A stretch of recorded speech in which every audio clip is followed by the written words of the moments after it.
And me and her, like, we weren't arguing, but you know what I mean? She was just like, you need to stop doing that. And then I tried to change the subject. I go, how is school going, boys? And my sons tell me, well, we didn't have school today, technically. I'm like, well, what's going on? He said, well, there was like a school shooting drill. I never heard of this. You know what this is? They have drills that they make kids do where they practice what to do if somebody comes to shoot up their school. I'd never heard that before. I was like, what the fuck? Then I had to tell my sons the truth. I didn't want to tell them this shit. Son, listen to me. Fuck that drill. If somebody comes to your school and wants to shoot it up, I'm just gonna be honest with you. You probably gonna get shot, nigga. I'm just being real.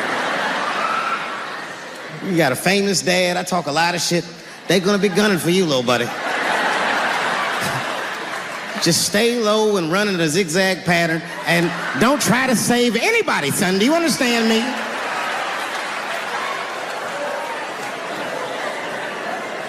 Why would you have kids rehearse for some shit they have no control over? All you're doing is training these kids to worry. It's the stupidest drill I've ever heard of. And while you're in there training them during these drills, well, aren't you training the shooter too? This nigga's in here listening and learning like the other kids. Sit in the back. Where are we supposed to meet?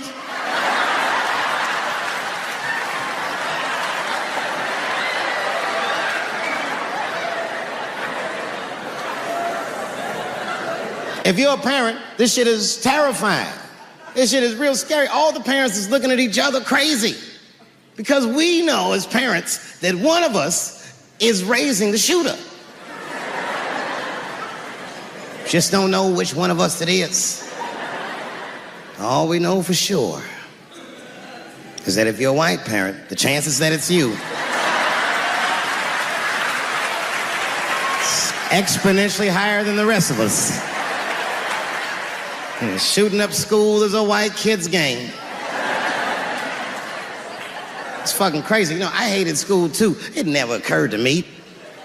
Kill everybody in school? It's fucking crazy. Just do what I did, nigga. Try some things. Have you skipped school, nigga? Skip school. Take a walk and meet some other kids. Fuck school, nigga. Try drugs. Have you tried drugs out, nigga? That might...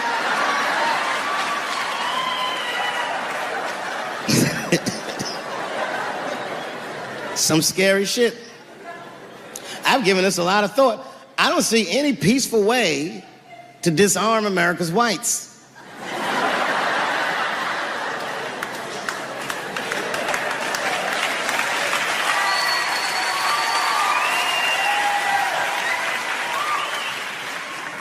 There's only one thing that's gonna save this country from itself.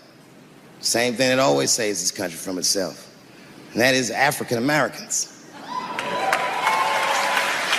Right. And I know the question that a lot of y'all have in your minds is, should we do it? Yeah, fuck yeah, we should do it. Listen, no matter what they say or how they make you feel, remember, this is your country too. It is incumbent upon us to save our country. And you know what we have to do. This is a fucking election year. We gotta be serious. Every able-bodied African American must register for a legal firearm.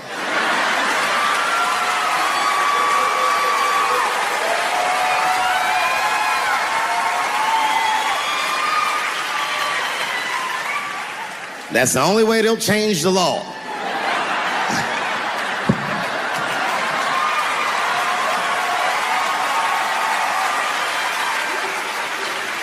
I hate guns, personally. I can't stand them. Yeah, but I have several. I don't want them, but I feel like I need them. Don't forget where I live. I live in Ohio. And anyone that knows anything about Ohio knows that even the word Ohio is an old Native American word. It means, literally, a land of poor white people.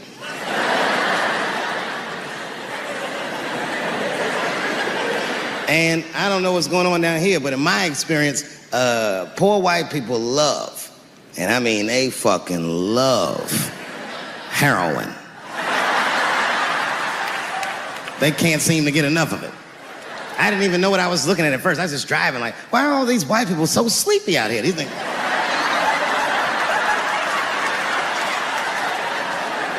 It's really bad. As a matter of fact, I was coming out of a nightclub the other night in Dayton, and I'd parked my car in the alley, and no one was out there. I didn't have no bodyguards or nothing. I was home. I figured everything was fine. And as soon as I opened my car door, all by myself, suddenly one of these heroin-addicted whites just pops out of a trash can. It scared the shit out of me. I screamed, "Ah!"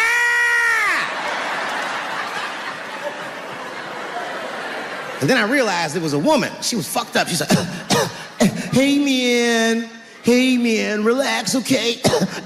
I'm sick, all right? I need some drugs, man. Please, I'll suck your dick for $5, man." I was like, ugh. 2.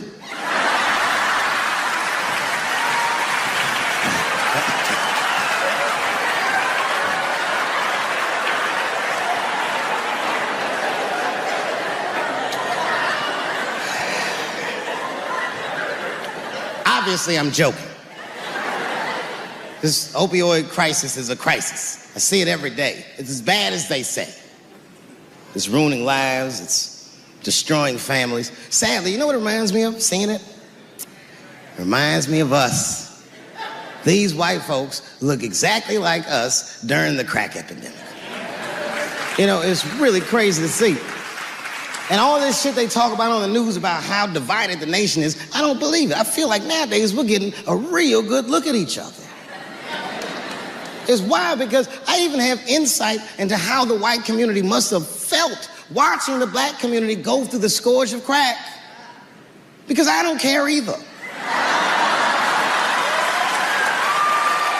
Hang in there, whites.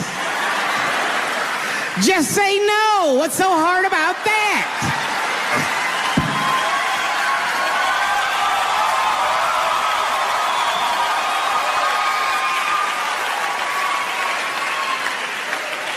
Remember when y'all said that to us? But it's okay. There's no grudges. Now you finally got it right. Once it started happening to your kids, you realize it's a health crisis. These people are sick. They are not criminals. They are sick.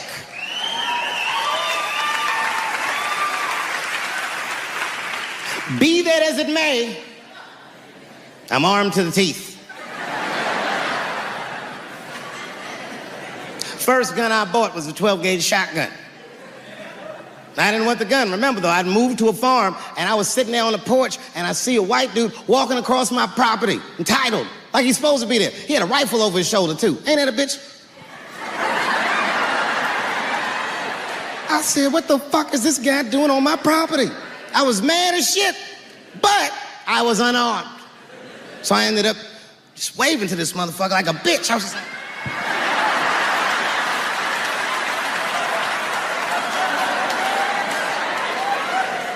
And as soon as he got far enough away, I ran to my car and sped to Kmart. This is in a rural white area. And remember, I was nervous because the guy was on my property. I'm black and I was sweaty. You know what I mean? And I ran to the gun counter, black and sweaty, sweating and black. And I looked up at the nigga, I was like, I look like a slave or something. I said, I need a gun immediately, like that, just like that. The guy didn't answer, no questions. He just grabbed a 12-gauge shotgun, handed it to me. I'd never even held a gun before. I'm not a dummy. I'm like, well, I need some bullets too. And the guy reached under the counter, put 2 box of shells on the counter. He said, all right, buddy, which box do you want? And I didn't know. One box had a picture of some ducks on it. The other box had a picture of some deer. I said, well, what's that box with them ducks? He said, oh, that there's birdshot. And then he goes just like this, I'm not exaggerating, he goes, that won't kill a man.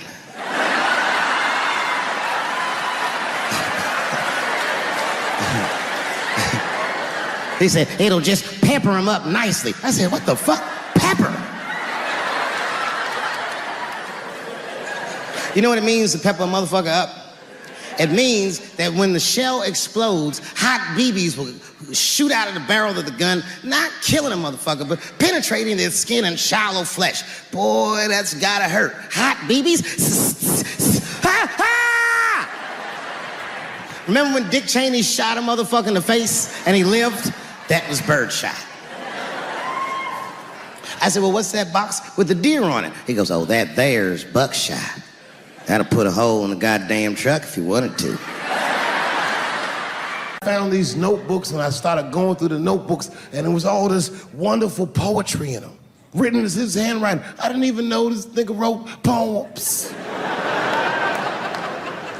And then I looked through his drawers and I opened up his middle drawer and I found this rolling paper. And I looked down at them papers like, oh, that's where that poetry's coming from.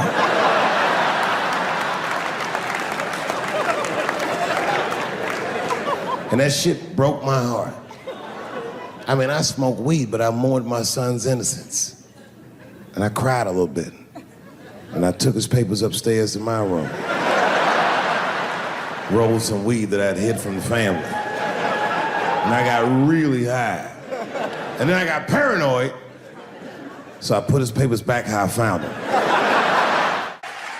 But let me qualify the statement. I am what's known on the streets as a victim blamer. You know what I mean? If somebody come up to me like, Dave, Chris Brown just beat up Rihanna. I'll be like, well, what did she do?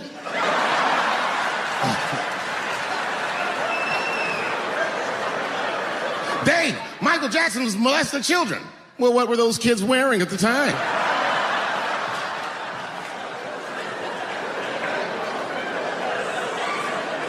I don't think he did it. But you know what? Even if he did do it, you know what I mean? You know what I mean? I mean, it's Michael Jackson. I know more than half the people in this room have been molested in their lives. But it wasn't no goddamn Michael Jackson, was it? You know, America has a racial hot seat. I think we can all agree that that's the truth. And we can also agree that that hot seat is traditionally occupied by African Americans in general, African American men in particular. Although I can see that in recent years, that seat has been occupied by Mexicans, and I dare say Arabs. And we, the black Americans, would like to thank you both for your sacrifice and your struggle. We needed a break. We needed a goddamn break.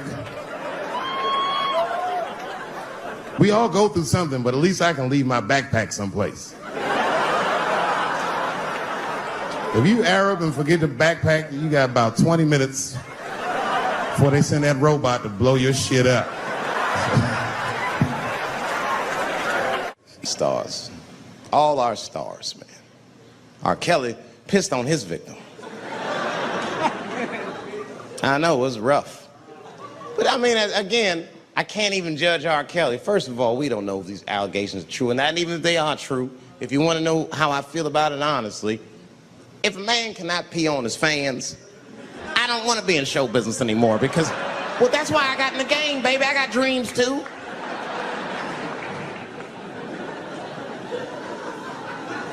You guys are confusing the issue. While you guys are busy worrying about if R. Kelly even peed on this girl or not, you're not asking yourself the real question that America needs to decide once and for all. And that question is, how old is 15 really?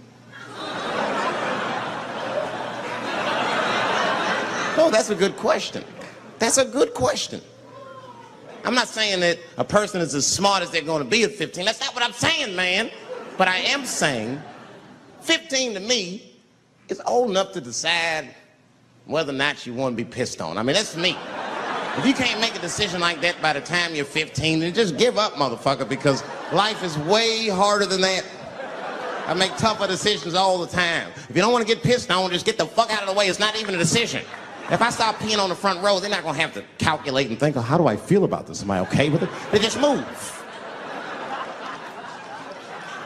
You can do that at 15. I could have. I've been 15. When I was 15, I was doing stand-up in nightclubs. I smoked reefer from time to time. Friends were selling crack. I was trying to finger fuck people. I knew what was happening around me to some degree. Getting pissed on was the least of my worries at 15. Trust me. But it keeps coming up. There's a lot of confusion around that age. Anytime 15 comes up, people freak out. Like when that girl, Elizabeth Smart, got kidnapped. right? Remember in Utah last year, 15-year-old girl Elizabeth Smart was kidnapped, and then they finally found her and the whole country was relieved. And I was the only one saying, damn, she wasn't that smart after all. Now, because she got kidnapped, that could happen to anybody. I'm not knocking her for that. I'm just saying, if you kidnapped me when I was 15, you gotta take me further than 8 miles away from my house, man. God damn. Can't hold me prisoner around shit I recognize. I'll break away. I'll break away. Fuck off me, nigga. That's my bus stop. I know where I'm at. I'm going home.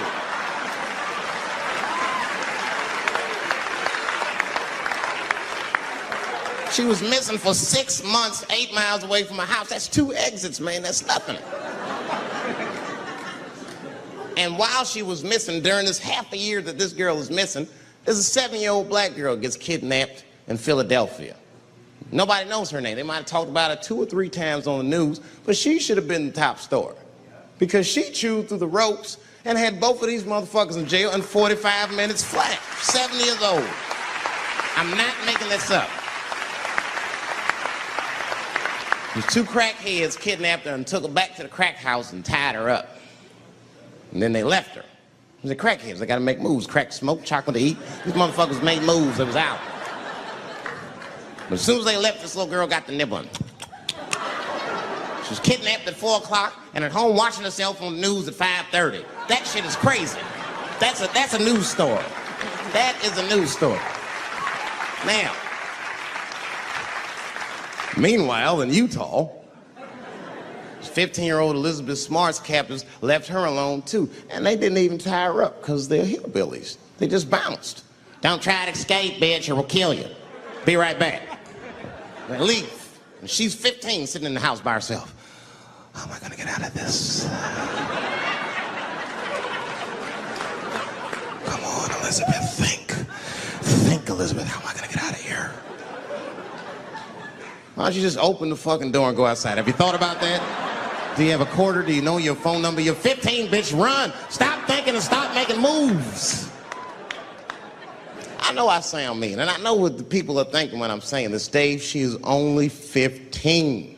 All right, but that's the discrepancy, because when you talk about a little girl like Elizabeth Smart, then the country feels like 15 is so young and so innocent. On the flip side, here comes 15 again. Now we're talking about a 15-year-old black kid in Florida. This black kid accidentally killed his neighbor when he's practicing wrestling moves that he saw on TV. Now, was he a kid? No. They gave him life. They always try our 15-year-olds as adults. This nigger knew what he was doing. It's a goddamn pile driver. If this kid gets on the ropes, there's no stopping him. You'd have to send the Rock to arrest him. And they gave a 15-year-old boy life in jail.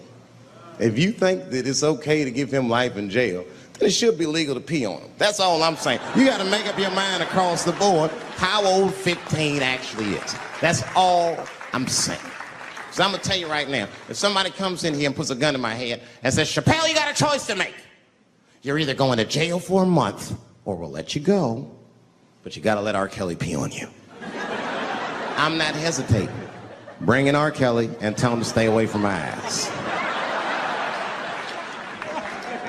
I'd rather get pissed on the outside than fucking the butt on the inside, son. I can't go to jail with some smooth Botox balls and think everything's gonna be all right. It's not that kind of place. Take my chance with that piss. Piss will wash off with a 10-minute shower, I'm certain of it. This piss coming right out. What can I do? They're gonna put me in jail.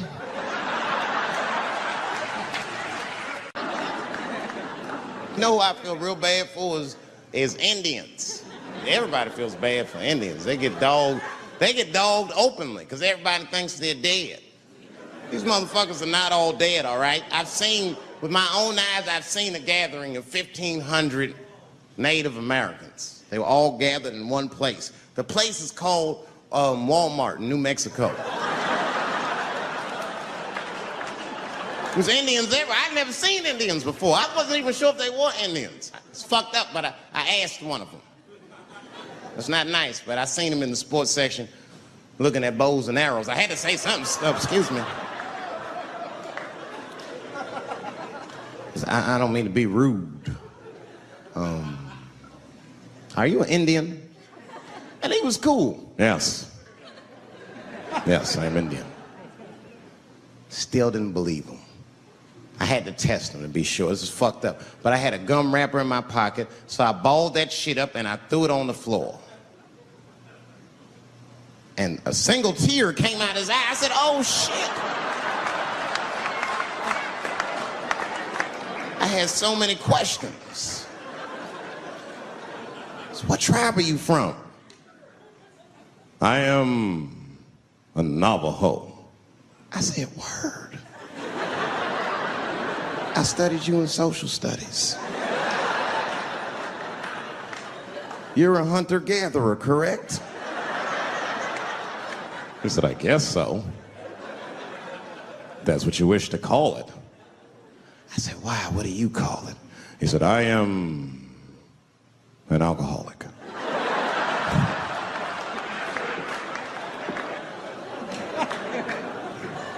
I said, well, what's your name, dog? He said, please.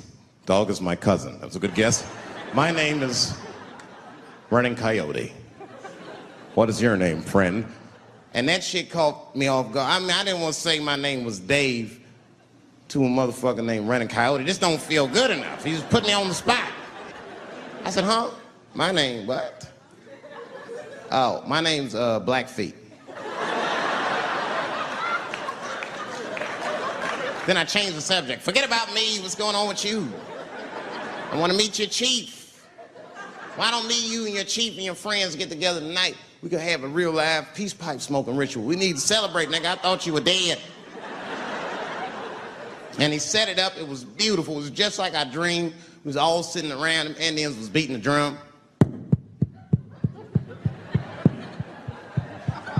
Some other Indians came out the back with a long blanket that was folded in half and put in front of us. Open that shit up, and on the blanket was a long wooden pipe with feathers. And bags of weed were all over the blanket.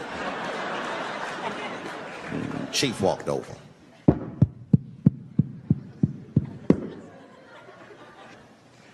The big ones are 50. The little ones are 25. And these are 10.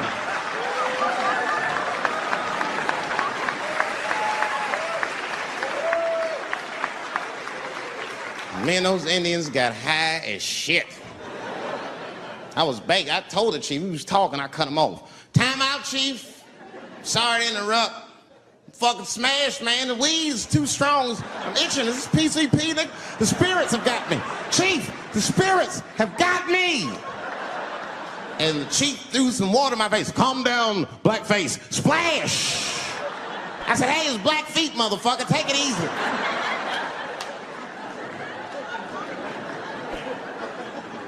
Blackfeet, you're welcome to stay amongst me and my tribe for the night until the spirits leave you. And they gave me my own teepee to sleep in, which sounds nice. I personally felt like it was a little fucked up, you know, because they all had houses, man. It's like, why can't I sleep with y'all in the house and watch TV? Nigga, I can't be on this grass all night.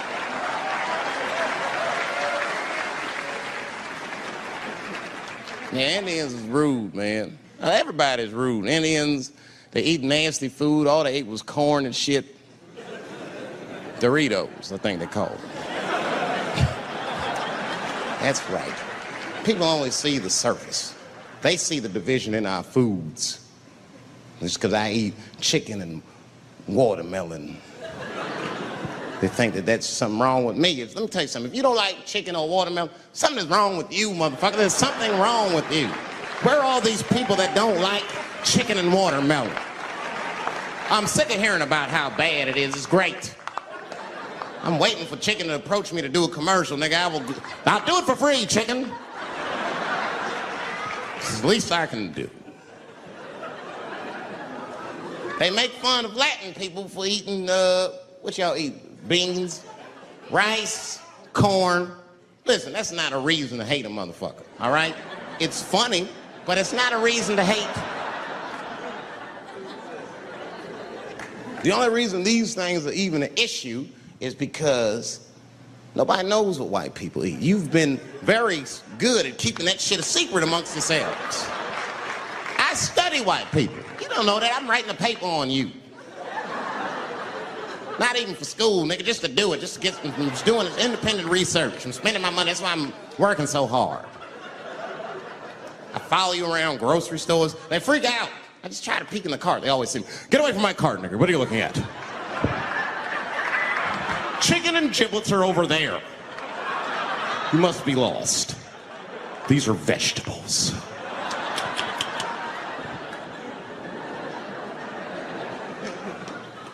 I know what you drink. See how quiet it got?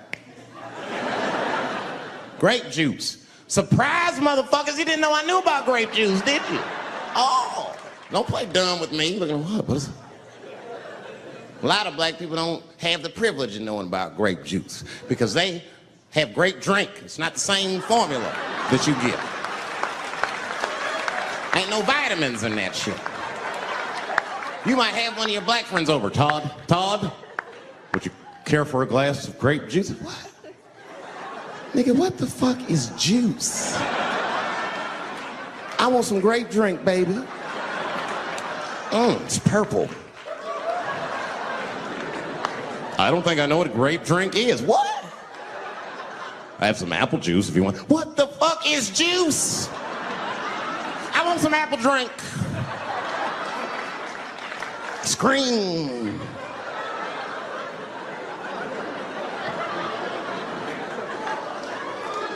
Remember that commercial for Sunny Delight when all the kids run in from outside playing? And they all run to the fridge.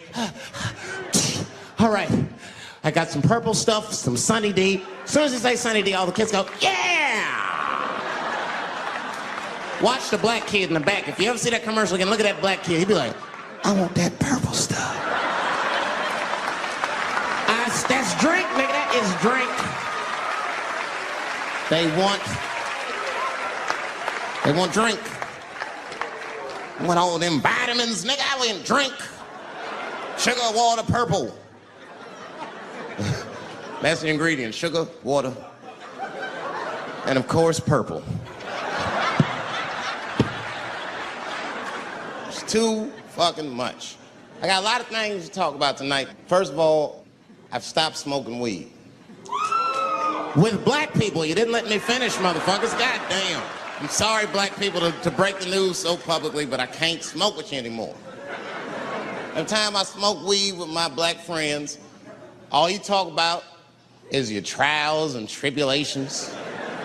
I'm sick of that shit. I got my own problems. Nigga, that's a waste of weed. I'm smoking weed to run away from my problems, not take on yours. From now on, I smoke weed exclusively with white people. Calm down, motherfuckers. You win by default. You got good weed conversation. All white people talk about when they get high is other times that they got high. I can listen to that shit all night. Dude, remember at Frank's last week? It's fucking smashed, man. And catalogs everything they drink. 2 shots of Jaeger, tequila, 4 bong hits, man, beer, cheeseburger. That shit is great. Only bad part is you cannot pass out around white people. Every time white dudes pass out around each other, they always do some borderline gay shit when the guys are sleeping. Frank fell asleep, so we stuck a carrot in his ass and put shaving cream on his balls. Why, motherfucker? Why would you do that to a friend of yours? He trusted you enough to sleep around you, you gonna put a carrot in his ass? Is that nice? I tell you right now, if I put a carrot in a black dude's ass, a nigga will kill you when he wakes up for some shit like that. That is an automatic death sentence on the street. It's a rap for you. I'm gonna kill that motherfucker. I thought y'all was friends, baby. What happened? I fell asleep at his house, right? We was drinking, and I fell asleep at his house, and while I was sleeping, right? I'm just gonna kill that motherfucker, all right? That's all you need to know. And fuck carrots. Well, I have some very bad news for the people in the front rows. I heard that some of you paid as much as $800 for your tickets. Sadly, I did this same show a couple weeks ago in Atlanta for $60 a head. Can you imagine? Nigga, you could have flown to Atlanta, got a hotel, had some dinner, and came back, and you still have a little money left over, niggas. Paid way too much just to see me in this gay-ass neighborhood. All right, let me roll up my sleeves and tell these pussy jokes. Will told me to say there hasn't been this many pussy references in this room since Cats was here. Boy, I gotta tell you, man, I've been doing this set all week, and boy, I've been telling these jokes, and sometimes niggas look like they're in actual pain over the jokes. None of it's that bad to me, but I understand why it could hurt some people's feelings. So tonight,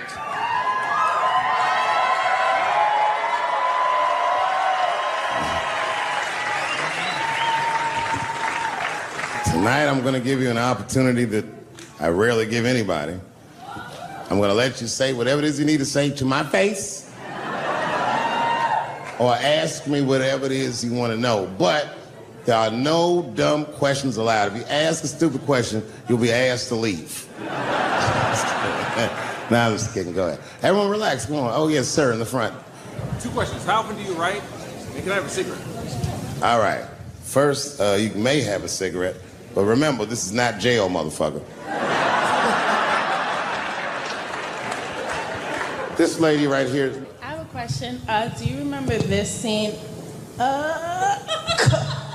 Oh, I do remember that. Ma'am, I'm gonna have to ask you to leave. That's a terrible question. This gentleman in the front with the salmon-colored shirt on. I was wondering if you had any advice for young comedians that you generally give, and... Are you thinking of doing comedy? I've never done it before, but watching you has made me want to try it.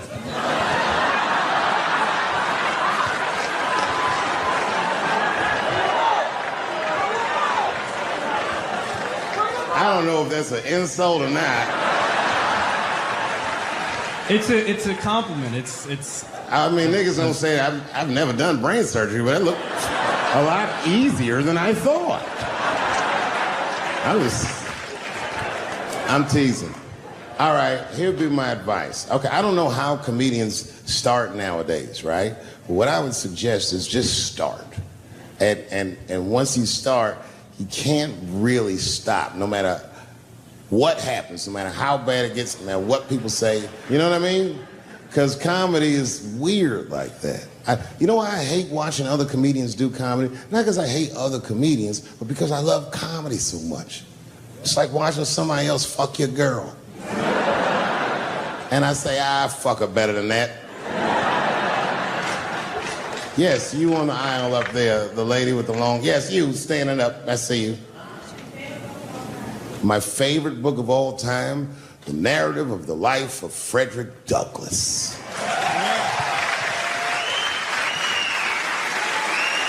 That guy with the baseball hat. Marry, fuck, kill, Michelle, Rihanna, Oprah. Wait, who's Michelle? Oh, Obama. Well, sir, you're putting me in quite the pickle. I can't say I'll fuck Michelle Obama. That's insane. Well, I guess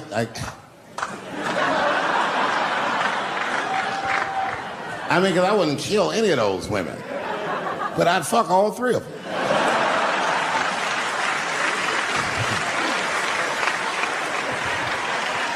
The gentleman in the blue Oxford standing up. Tell us a story with Charlie Murphy. Tell a story about Charlie Murphy? Or your favorite. Boy, there's so many good Charlie Murphys. You know, the thing with Charlie Murphy is he used to just make us laugh all the time. And I used to ask him about all the old Hollywood shit I was curious about. Like when they used to accuse Michael Jackson, I remember asking once, I go, Charlie, do you think Michael Jackson actually did those things? And he said, let me ask you a question, Dave. He said, say it is illegal to fuck women. How long are you staying out of jail? So God bless Charlie Murphy wherever you are. Charlie, I love you. Who do you think is going to win the 2020 election? All right, I'm going to put a pin in this, but I'll tell you right now, fella, I don't know, but I think Trump has a better shot than a lot of people would like to think. I'm just saying, it all depends on how the left talks. The way we're talking is not going to win the fucking ball game. Donald Trump's over there on the right, grabbing handfuls of pussy. Joe Biden can't even smell hair over here. Fuck this side. All right, man, go ahead. Thank you so much for this show. And How old are you? 25. 25? Boy, don't let R. Kelly see you. He's gonna pee on you by accident. Oh, my bad. I thought she was 15. Yuck. I'm totally joking. I'm sorry. My question is there anything you've learned from another comedian that you feel like will stay with you for life? I tell you what, miss, that's a good question. Yes, is the short answer. A longer version of it is this. I was raised by comedians. I started doing stand-up when I was 14. The other day, I went to a comedian's funeral, and I realized we was putting this motherfucker in the ground, that these people are at least as influential to me as my family. I rock with these niggas till the wheel falls off. We fight and we fuss and we are jealous of each other and we get mad at each other, but my life wouldn't have been what it was without each and every one of them, and I consider them my family. That's the answer.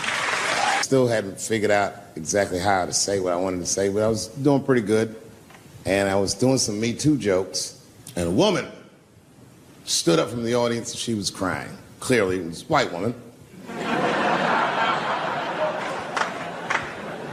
She says to me, you can't say that.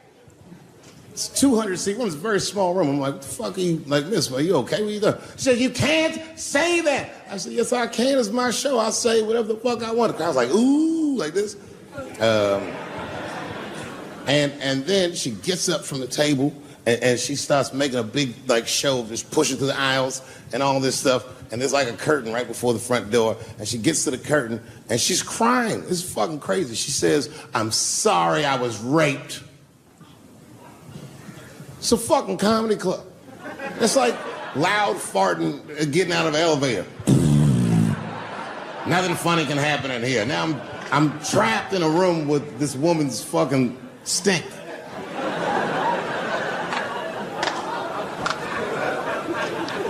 And I say, miss, it is not your fault that you were raped, but it's not mine either. Ta-ta, bitch, like this. She storms out. Now the room is very uncomfortable, but I managed to get the crowd back, but I'm like, a little traumatized. Same show, there's a trans woman sitting in the audience. This is a true story. This was like a few weeks ago. I did 6 shows that weekend. This trans woman came to 4 of them. Calls herself Daphne. Man, this chick Daphne was in there cracking the fuck up at everything I said about everybody. It was amazing. She was laughing, and it was fun to watch her laugh. You could tell she was letting go with something that was heavy, and she'd throw her head back, and she'd smile with all her teeth. She was having a great time. And the more fun she had, I felt bad, because I knew I had some trans jokes to unload. And I thought to myself, maybe I shouldn't say these jokes, because I don't want to, like, fuck her evening up. She's having so much fun. But then I thought to myself, well, if I can't say it in front of her, should I say this shit at all? So I let her rip.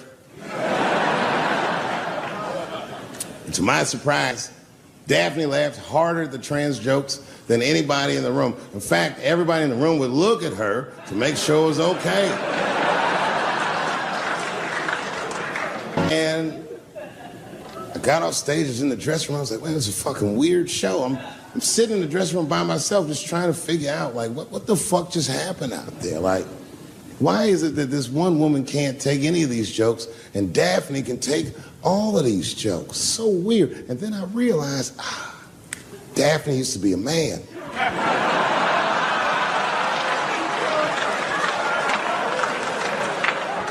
So now I go out of the dressing room and like you can see like all the staff was there like cleaning the club up, the audience had gone, and sitting at the bar by herself was Daphne. And she's like, hey, Dave, come join me for a drink. And I don't want her to think that I'm transphobic or nothing, so I'm like, fuck, I guess I could have at least a drink. And we get some tequila and we're sitting there. And she was fucking cool. Turns out that Daphne, she wants to be a comedian. She was asking me for advice, and I told her advice and all that shit. And then she says to me, she says, boy, you sure do get a bad rap for your trans jokes. I said, Daphne, thank you, but you don't have to say that. I hope I didn't offend you. She goes, no. She said, in fact, I read about you in the New York Times. I said, you did? She said, yeah. She said, I thought it was interesting that they blamed you for R. Kelly. They said you normalized him for telling jokes about him. I go, yeah, they said that. She goes, I wonder why they never said that you normalized transgenders by telling jokes about us. And I'd never thought about that. It never occurred to me. And we started making out. And then, like, I reached up just to see what it felt like. I was like, what? And it felt like pussy, didn't it? It was just like, go ahead, ask me a question. What the fuck you gonna do if Trump get reelected? What am I gonna do if Trump get reelected? Probably get a significant tax break.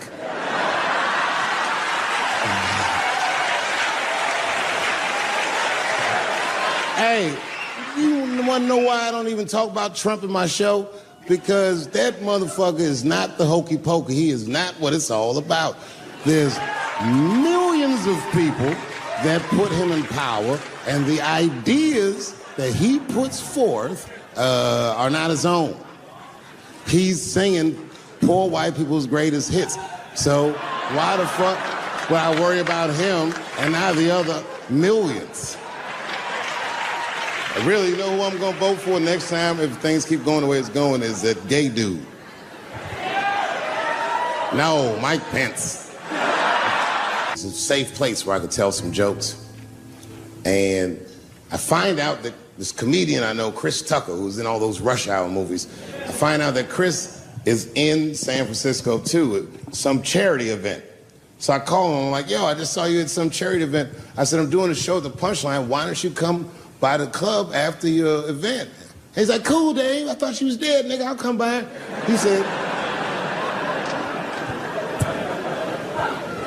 He says, is it okay if I bring some friends? Because, you know, I'm with a lot of people. I go, man, you Chris Tucker. You can bring whoever the fuck you want. And then I show up to the club late that night.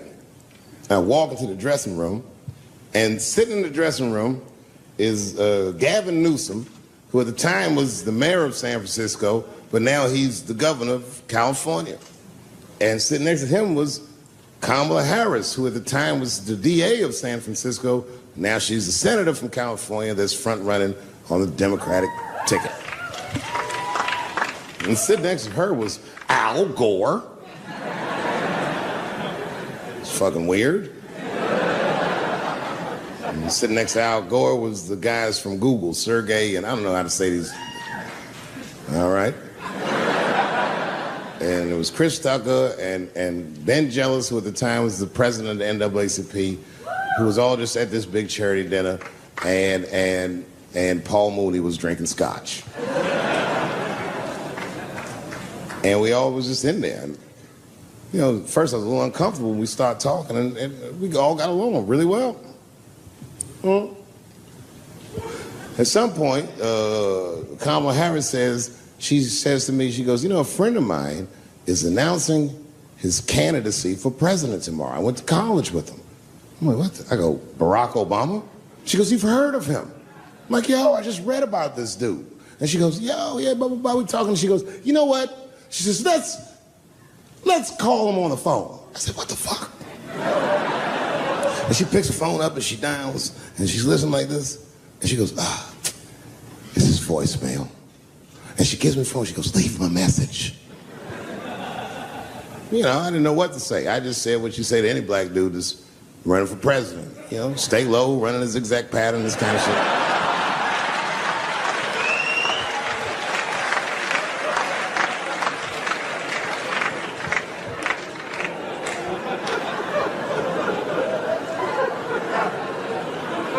And then the last thing I say is, you know what? I said, sir, I really do believe you can do this. Like, man, I'm wishing you luck. Now, next day I wake up and go for coffee at a place called the Embarcadero. It's like an eatery by the sea in San Francisco. And I'm walking to the coffee shop and there's a police line and I can't cross the tape. But then I figure, fuck it, I'm Dave Chappelle, so I go into the thing like this.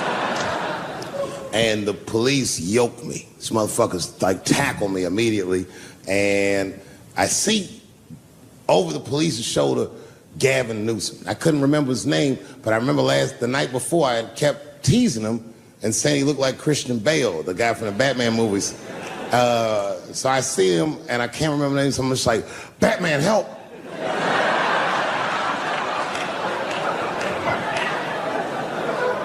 And he stops, he's like, Dave? And then the police see that the mayor knows me, so they all like, oh, sorry about that. And he's like, hey, back up, everybody. And he just picks me up. He's like, I'm really sorry about that. I'm like, I'm fine, don't worry about it. And he's like, listen, I'm here with Prince. Would you like to meet him? I'm like, I know Prince. That's my nigga. And we go around the corner, and it was Prince Charles, the Prince of England. I didn't know the protocol of meeting royalty. You're not supposed to touch him. I dapped him up like a nigga. My nigga. Ah! Hugging him and shit like this, dapping him up, like this. And that nigga was cool too. I was like, that's really fucking weird. And then I was just out there in the upside down, not having no TV show, trying to figure life out. And the election was going on in the background. And this guy, Barack Obama, was picking up steam. This motherfucker was killing it. And I had a chance to go to the last debate on the Democratic ticket, and I went. It's me and Chris Tucker sitting in Myrtle Beach, South Carolina. It's the last three candidates. It was Barack Obama, John Edwards, and Hillary Clinton. Now, Obama's a lot taller than Edwards and Clinton, and he had the center podium. And at one point, they're all on stage, and they start fussing, and Obama goes, look, none of us are perfect, like this. And his hands was like this, and there was light shining behind his head, and the other two candidates was looking up at the nigga, and I was sitting in the audience like, this nigga looks like Jesus.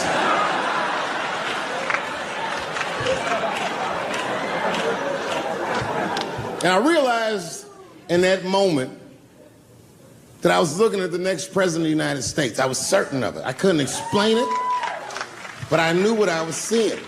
And I got really excited. And I'm not that kind of guy. I said, I gotta meet this motherfucker. So I stayed.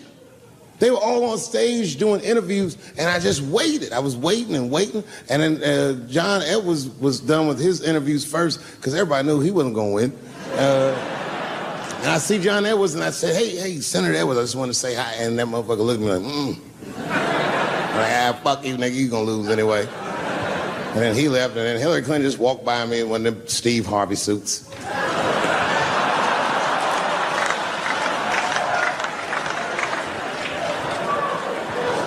But Obama was taking forever.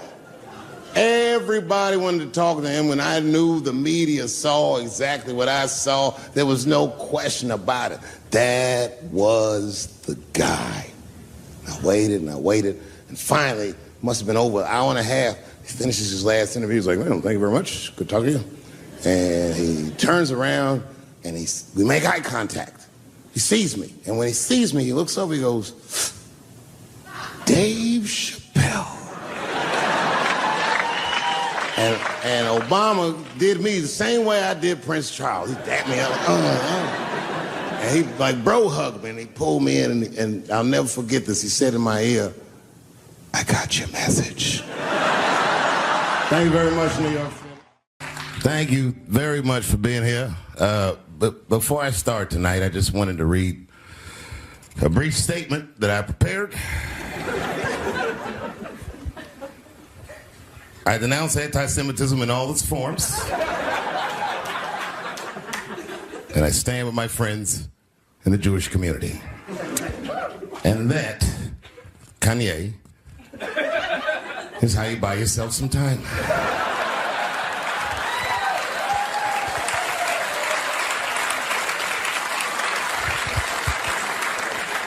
I gotta tell you guys, I've probably been doing this 35 years now. And early in my career, I learned that there are two words in the English language that you should never say together in sequence. And those words are the and juice. I've never heard someone do good after they said that.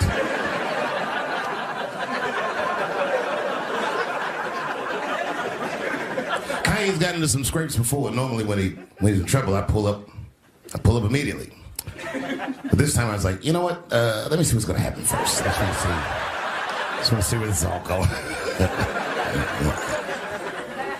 I can't even remember how it started.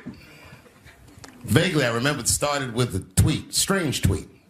It was like, I'm feeling a little sleepy. I'm gonna give me some rest, but when I wake up, I'm gonna go DEFCON 3 on the Jews. And then he just went to bed.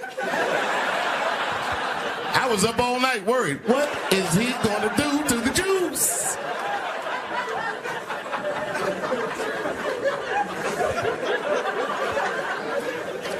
I grew up around Jewish people. I have a lot of Jewish friends. So I'm not freaked out by your culture. I know a little bit about it just from hanging around. I'll be like, yo, let's go out at school tomorrow. They'll be like, we can't go out. It's Shanana tomorrow. I'll be like, where? What is Shanana? I had so many questions. Why do some of your people dress like Run DMC?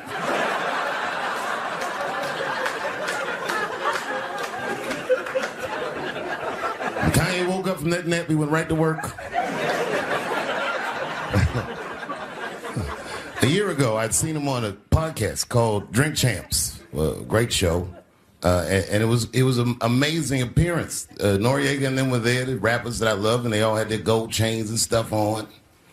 And Kanye said, only millionaires wear chains. They said, what? He said, I'm a billionaire. Billionaires don't wear their money on their body. I tucked my chain and I said, oh, snap. That's right. It was a good appearance. It was fun and funny.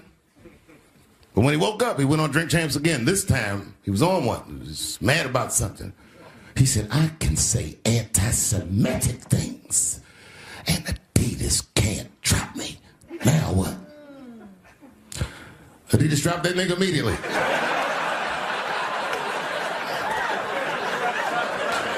Ironically, Adidas was founded by Nazis. And they were offended. I guess the student surpassed the teacher.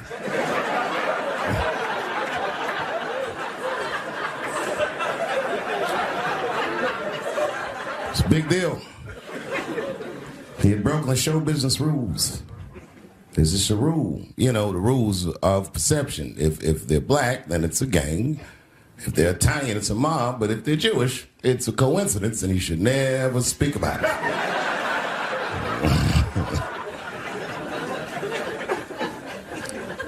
Kanye got in so much trouble, Kyrie got in trouble.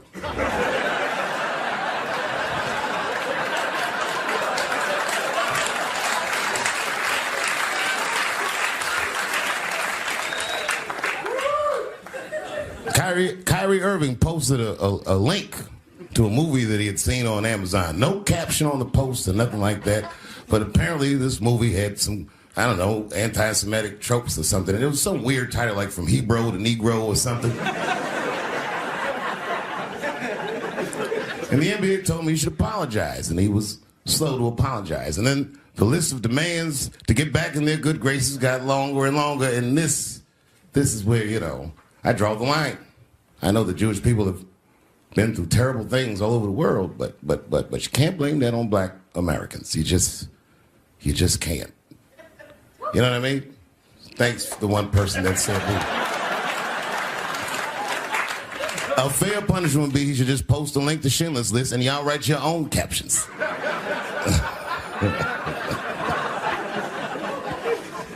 Kyrie Irving's black ass was nowhere near the Holocaust. In fact, he's not even certain it existed.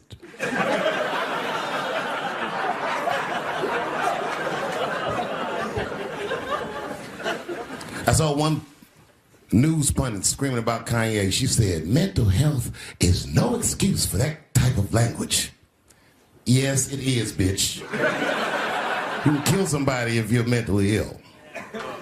Listen, okay, I don't think Kanye is crazy at all. I think he's possibly not well.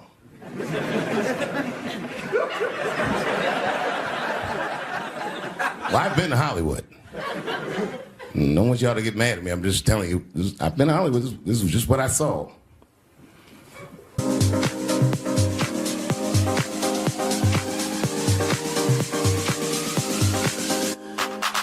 Whatever you do, don't fall for me.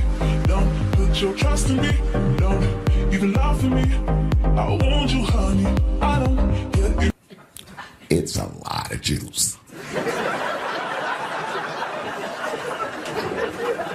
Like a lot. But that doesn't mean anything. You know what I mean? There's a lot of black people in Ferguson, Missouri. Doesn't mean we run the place.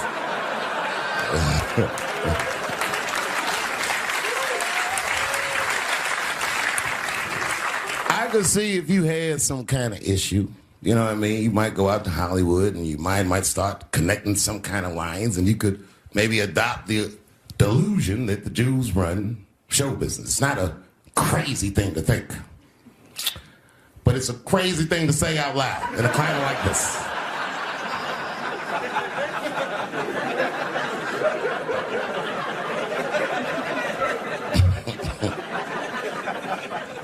Now the midterms are over in this crazy climate. And I got to tell you, I feel like this midterm, like all of humanity depends on it. And it's an ominous sign. The most ominous sign of the midterms, I believe, would be Herschel Walker, who I don't want to speak badly of because he's black. But I have to admit, he's observably stupid.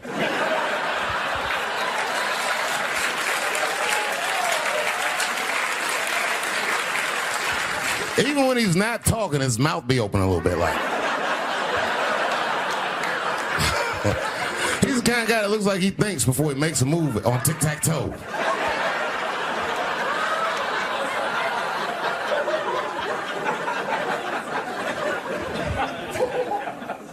And I'm watching the news now, they're declaring the end of the Trump era. Now, okay, I can see how in New York you might believe this is the end of his era. I'm just being honest with you. I live in Ohio amongst the poor whites. A lot of you don't understand why Trump was so popular, but I get it, because I hear it every day. He's very loved. And the reason he's loved is because people in Ohio have never seen somebody like him. He's what I call an honest liar. Well, I'm not joking right now. He's an honest liar. That first debate, I'd never seen anything like it. I've never seen a white male billionaire screaming at the top of his lungs, "This whole system is rigged," he said. And across the stage was a white woman, Hillary Clinton and Barack Obama, sitting over there looking at him like, "No, it's not." I said, "Now, wait a minute, bro. It's what he said." And the moderator said, "Well, Mr. Trump, if in fact the system is rigged, as you suggest, what would be your evidence?" You remember what he said, bro? He said, "I know the system is rigged because I use it." I said, "God damn." And then he pulled out an Illuminati membership card and chopped a line of cocaine up and did it right at the podium.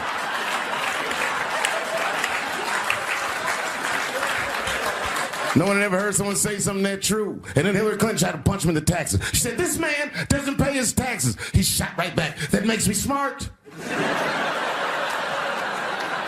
But we've already been through it, like Michael Jackson. Remember when they said all that shit about Michael Jackson? They never proved anything till his dying day, but they said that he did some very heinous things. And one time I watched a documentary about it. They were talking about all the shit Michael Jackson allegedly did. And as they were saying all these allegations, they started showing pictures of his home, the Neverland Ranch. You ever seen Michael Jackson's house on television? Well, the short of it is, there's a lot of things for kids to do at that place.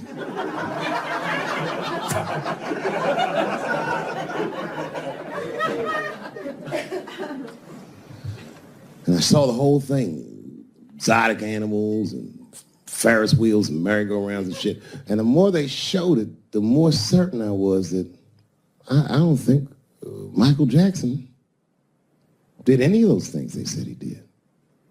His house didn't look sexual. It looked like he was flossing